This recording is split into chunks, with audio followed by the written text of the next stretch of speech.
Graça e paz, irmãos e irmãs. Abra sua Bíblia na carta de Paulo aos Efésios, no seu 4º capítulo, para a leitura do texto bíblico para a nossa meditação. Efésios 4, a partir do verso 17. Efésios 4, a partir do verso 17, estarei lendo até o verso 24, que tem como subtítulo essa perícope: a santidade cristã oposta à dissolução. A santidade cristã oposta à dissolução.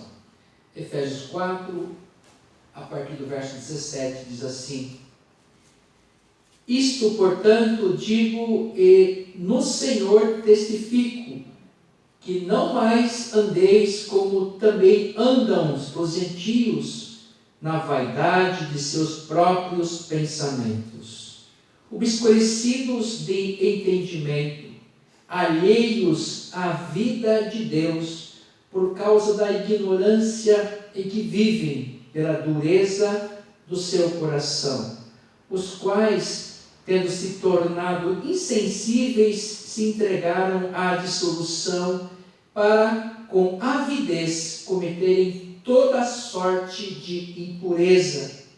Mas não foi assim que aprendestes a Cristo, se é que de fato o tendes ouvido e nele fostes instruídos, segundo é a verdade em Jesus, no sentido de que, quanto ao trato passado, vos despojeis do velho homem, que se corrompe segundo as concupiscências do engano, e vos renoveis no espírito do vosso entendimento, e vos revistais do novo homem, criado segundo Deus, em toda justiça e retidão, procedentes da verdade. Amém.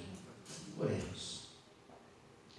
Louvado seja o teu nome, Senhor, Criador dos céus e da terra, Deus das nossas vidas, Deus que nos congregou nesta manhã, para que, Senhor, louvássemos o teu nome, Senhor Deus, suplicássemos também a tua bênção. E nesta hora, Senhor Deus, na reflexão, na meditação da tua excelsa palavra, nós clamamos para que o teu Espírito nos fale abundantemente, dentro das nossas necessidades, daquilo que nós precisamos ser tocados, aquilo que nós precisamos ser transformados e encontrarmos o nosso caminho que leve até o Senhor.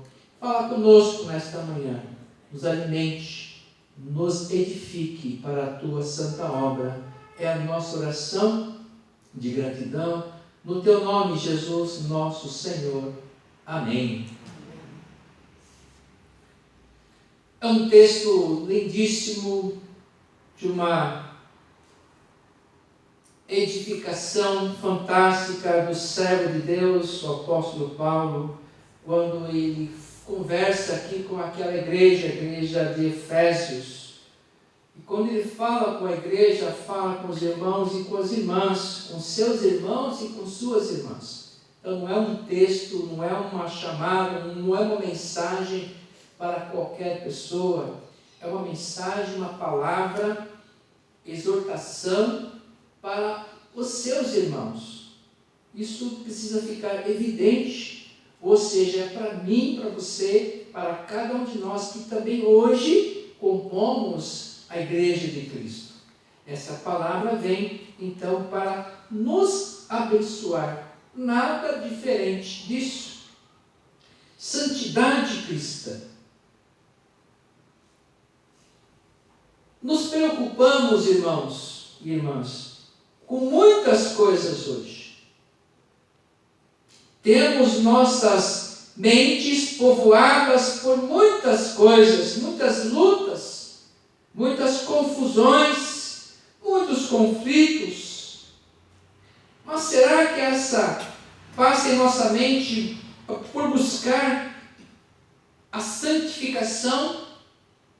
Será que passa por nossa mente em viver uma vida de retidão diante do Senhor? Vivermos de fato a vontade de Deus? De fato. Porque quando nós ouvimos essa frase, a vontade de Deus, nós ficamos aqui pensando, cogitando. Já lembro das cruzadas lá dos séculos passados, na Idade Média, em que alguns religiosos cristãos, se denominando cristãos, invadiam povoados, vilas, cidades, saqueavam, matavam e diziam a toda voz que era a vontade de Deus. Eles queriam santificar aqueles lugares. Será que de fato nós pensamos nisso, no que seria a vontade de Deus? Para isso é que essa palavra veio para nós hoje, para nós pensarmos nos aspectos que ela quer atingir em nosso coração, na nossa vida, buscarmos de fato viver uma vida de retidão, de fato, sobre a vontade de Deus. Então é uma coisa que devemos sempre perguntar para nós mesmos, se essa é a vontade de Deus. Porque é muito fácil falarmos, seja feita a vontade de Deus, mas aí nós oramos, às vezes a oração que Jesus ensinou, e ela nos fala, nos leva a pensar que nós devemos pensar sim e viver segundo a vontade de Deus, que é a melhor vontade, né? E se nós entendermos isso, nós vamos viver com menos dificuldade. A nossa mente vai estar sendo povoada sempre pela presença do Espírito Santo que nos orienta, como está aqui orientando esta igreja na instrumentalidade, na voz do apóstolo Paulo. E hoje ele quer fazer o mesmo conosco, de nos tornar sensíveis à voz de Deus, nos tornarmos sensíveis àquilo que ele quer nos dar no nosso coração, para que nós possamos ter uma vida de fato segundo a sua vontade, uma vida plena, não qualquer vida. Aqui nos tornamos sensíveis, não ao contrário, que nós estamos sempre em dissolução, sempre em confusão, sempre em discussão, sempre em brigas, em contendas, porque nós queremos estabelecer a nossa vontade e não a vontade de Deus. E essa vem e nos dá o quê? A paz. Não a paz que o mundo dá, mas a paz que é perfeita. É perfeita. O primeiro aspecto do texto que eu quero analisar é que essa passagem ela é uma contundente crítica já à cultura helenística ou gentílica, já expressa lá em Romanos 1, no seu primeiro capítulo, né? Aqui, Efésios tem o mesmo desfecho. Lá em Romanos capítulo 1, depois você vê isso durante a semana, você vai ler esse capítulo inteiro. De maneira especial, a partir do verso 18 até o verso 31, que ele fala de uma vida temerária e devassa, sobre a perspectiva da ação humana. Paulo chamou a atenção da igreja de Roma. Então não está falando para qualquer pessoa, para nenhum incrédulo, para nenhum idólatra. Ele está falando também para os irmãos e para as irmãs, lá aos romanos, aos crentes de Roma, no seu primeiro capítulo, para você ver isso com calma. Então esse texto aqui aos Efésios, ele também faz alusão crítica à atitude daquela igreja, ou a atitude daquelas igrejas. Aqui, em Éfeso, tem o mesmo desfecho sobre a perspectiva do que a igreja estava vivendo, como ela estava vivendo, daqueles que se desviaram e se entregaram.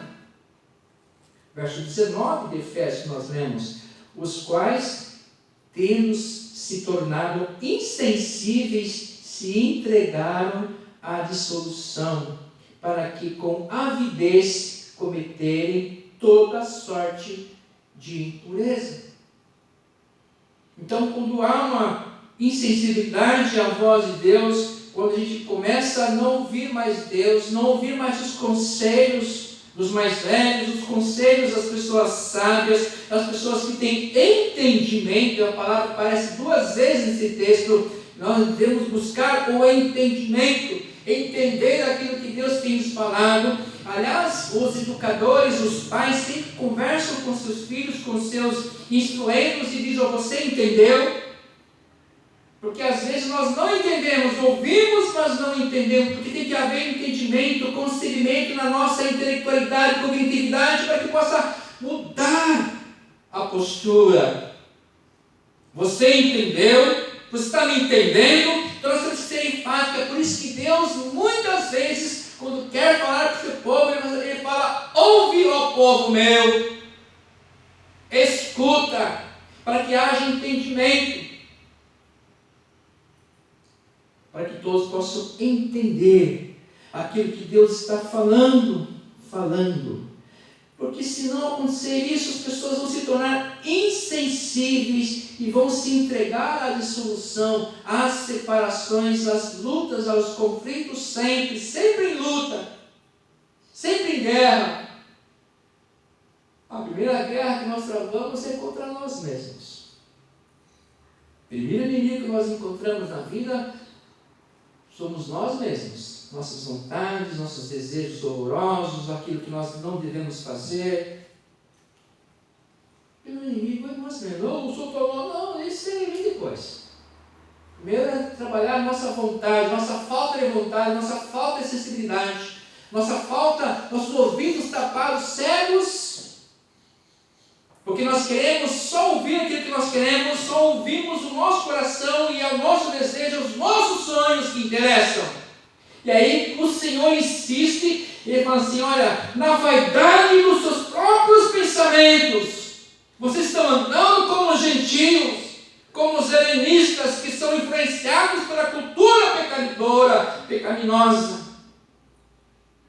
Essa é a palavra de Paulo aqui, na ação do Espírito Santo. Não andeis como também andam os gentios, os seus vizinhos incrédulos, seus amigos incrédulos, seus familiares incrédulos, mas andeis como o meu povo, que tem ouvido a minha palavra há muito tempo.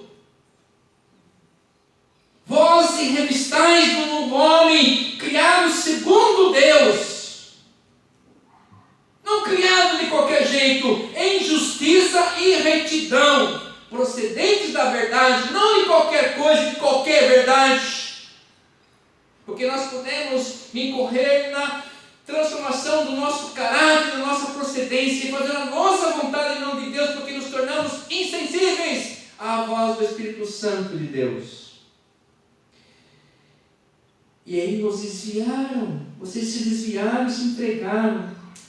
Aqui está dizendo que vocês se tornaram insensíveis e cometeram toda sorte de impureza, ou seja, entrou uma brechinha e aí pronto, o avalanche veio.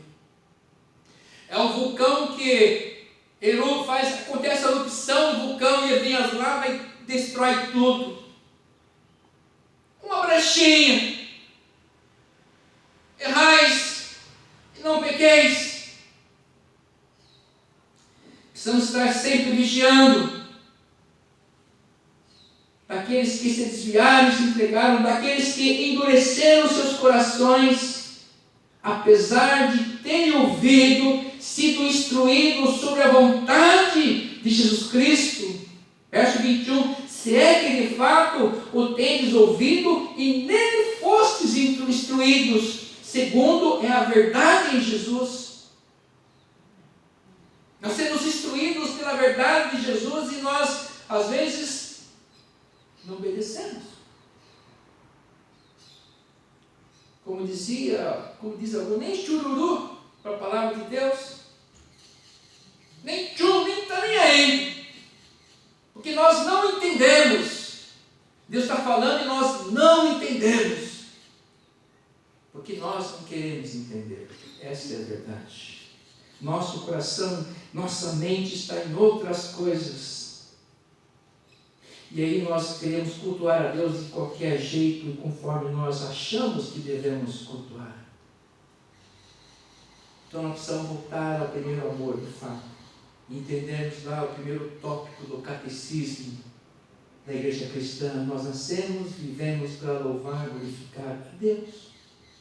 Não é para você viver somente sobre os seus desejos, aquilo que você quer fazer, sua vida é sua.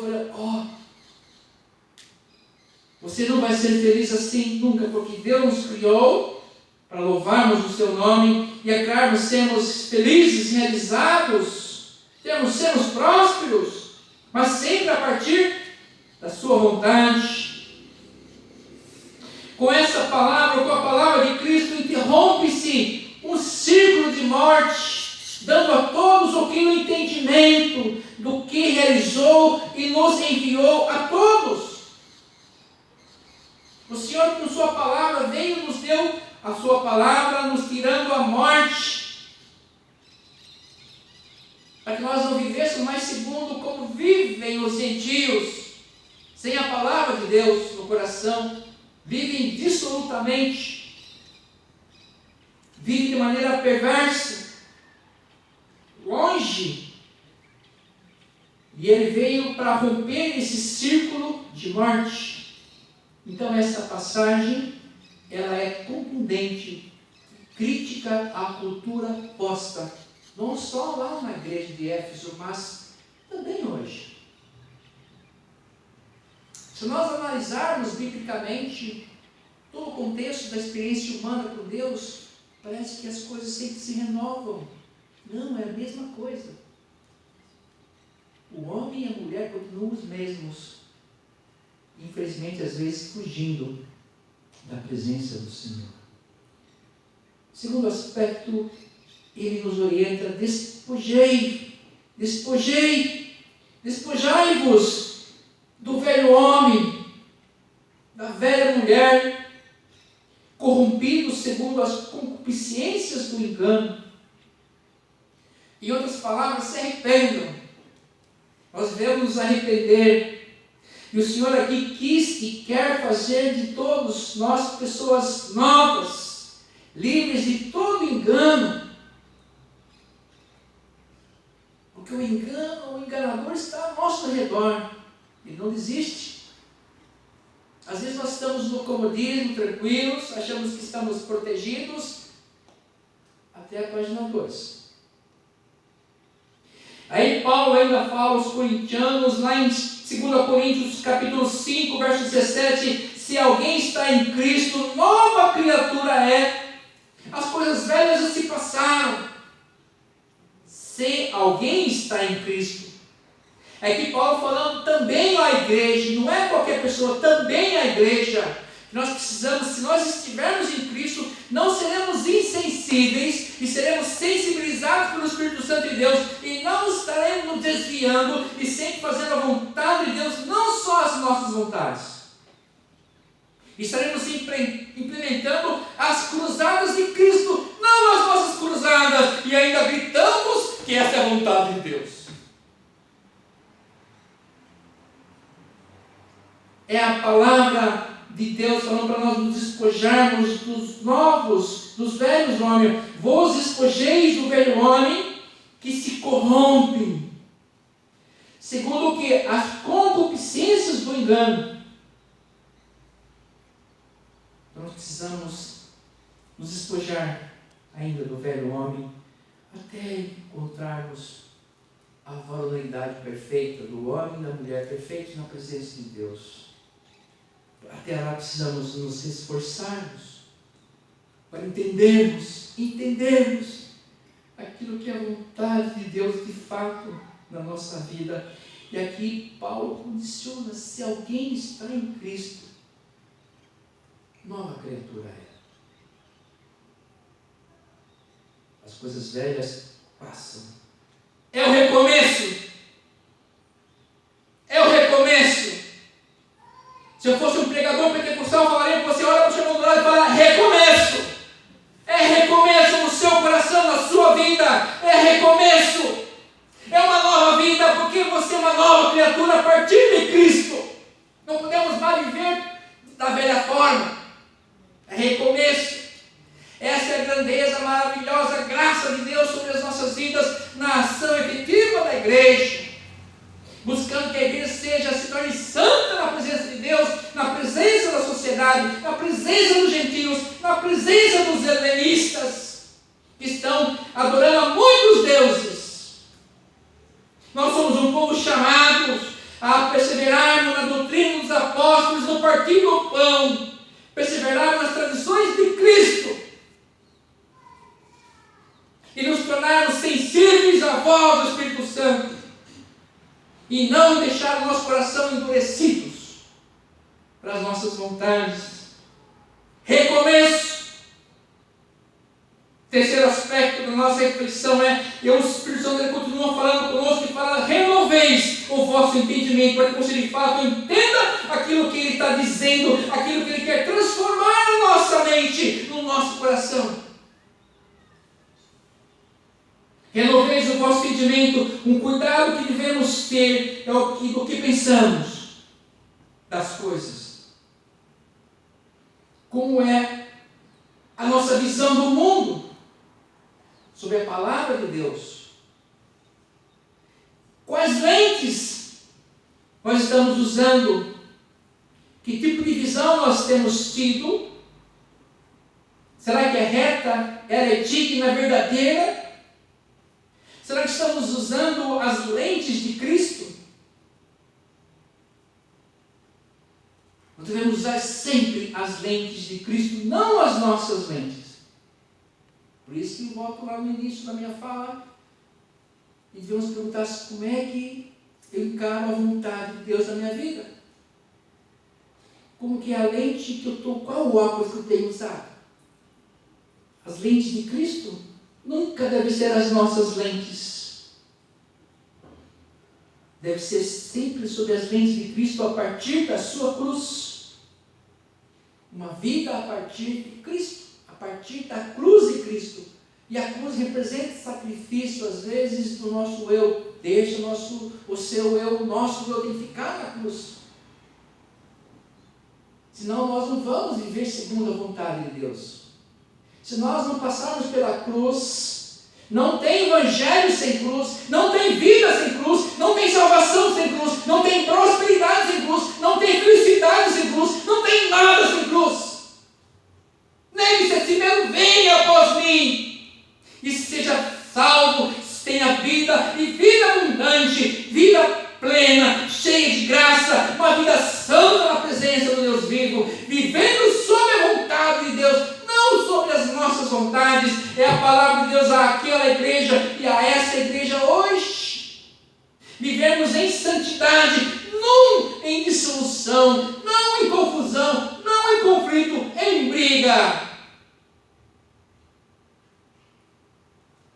Passarmos pela cruz. Revistai-vos do novo homem e da nova mulher, para que de fato uma vida nova, diferente, de transformação, ouvindo o Espírito Santo de Deus, sendo-lhe fiel, obediente, vivendo em justiça procedente da verdade de Cristo, não das nossas verdades. Temos que tirar as roupas velhas, revestir-vos. Vamos pegar as nossas roupas e jogar tudo no lixo, queimar e vestir as roupas de Cristo, para que nós possamos viver segundo a vontade dele. Revestir-vos com uma nova roupa. O Senhor hoje quer trocar o seu guarda-roupa, aleluia. Roupa nova para todo mundo aí, a melhor grife possível, a mais cara. Às vezes estou andando no shopping com a minha esposa, olho lá uns ternos, 4 mil reais, 5 mil, meu Deus do céu, como eu sou pobre. Hoje o Senhor está te dando um terno de 100 mil reais, porque a roupa de Jesus é uma nova roupagem, transformada pelo Espírito Santo de Deus, a melhor roupa. A roupa da verdade, a roupa da justiça, a roupa da retidão, a bênção de Deus, a roupa do Espírito Santo de Deus na nossa vida, os frutos benditos do Espírito Santo, a nos dar uma vida transformada, alegre em meio a tanta tristeza, próspero em meio a tantas misérias. Essa é a roupa que Jesus quer nos dar hoje, a roupa dele, a roupa do seu Espírito Santo, uma roupa nova, aconchegante, uma roupa cheirosa, vem com perfume, a roupa que vai fazer a diferença, porque é a roupa de Cristo. É por isso que João Batista não se importava, ele tinha uma túnica só. Porque eu só tenho um corpo. Ele vestia a roupa de Cristo. E gritava assim: arrependei-vos, está próximo. Arrependei-vos, irmãos e irmãs, e se revistam dessa nova roupa. Adão e Eva pecaram e se viram nus no paraíso. Vamos tirar essa roupa do pecado mesmo e vestir a roupa de Cristo, a roupa que nos encobrirá diante do Deus Santo. Um Deus que nos ama muito. E Ele quer nos revestir hoje, nos dar um guarda-roupa completo na sua presença, para que nós vivamos de fato uma vida em santidade. Santidade cristã, ainda que oposta a tudo que está aí fora. Mas isso é o que vale. O preço da cruz pago por Cristo. Andarmos em afinidade com Cristo, a sua vontade, a sua salvação, tirando a corrupção, tudo aquilo que desviou a cada um de nós, nos trazendo para a sua maravilhosa luz, para a salvação em Cristo Jesus. Igreja, hoje o Senhor fala conosco, falou aos Romanos, falou com os Efésios, hoje fala aqui com essa igreja, comigo, com você.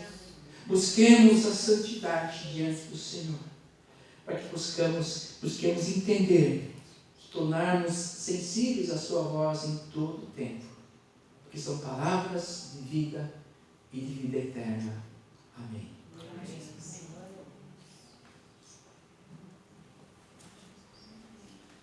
Vamos louvar a Deus com o hino 26, Eis-nos, ó Pastor Divino. Você trouxe seu dízimo, sua oferta, seus alimentos, esse é o momento de oferecermos no altar.